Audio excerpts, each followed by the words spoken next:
sia la tingin ara chala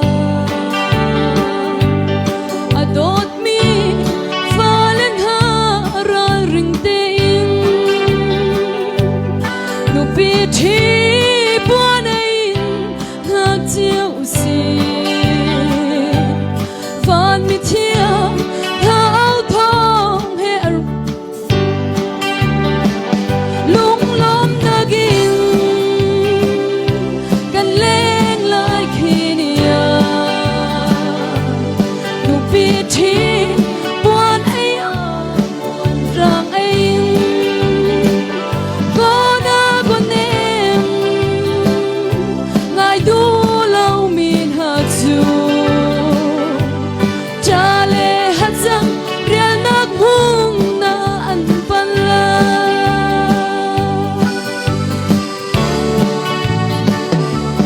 galili mi zai cha ngai chiat nan kan boy pa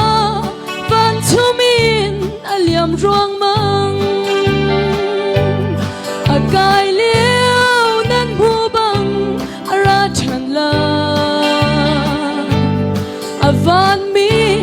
chiang hani an run hem na lung lom nagin kan leng lai khinia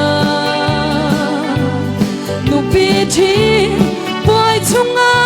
puan rang ai ko na ko nem ngai du lau min ha chu chale hat sang rial nak hung na an pan la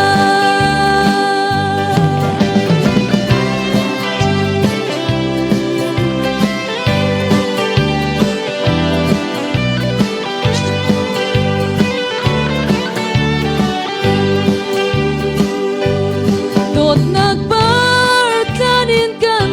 leng ti chang la lom nak bar kanin kan leng chang lai thang chat nak sai la rem do cho sa in hallelujah asun par nagin akhade lung lom nagin kan leng lai khinia nu pi thi boy chunga puan rang ai ko na ko nem ngai du lau min ha chu chale hat sang rial nak mun a an pan lai galili mi zai cha ngai chiat nan kan boy pa van chu min aliang riang mang a kai leo nan bu bang ara chan lai a van mi chiang hani an run hem na lung lom nagin kan leng lai khinia nu pi thi boy chunga puan rang ai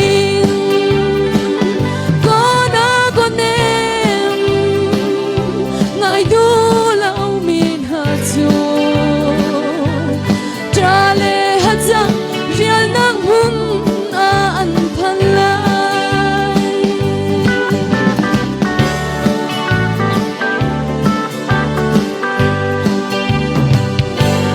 kan tilang cha boy pani thwa kan chok ya se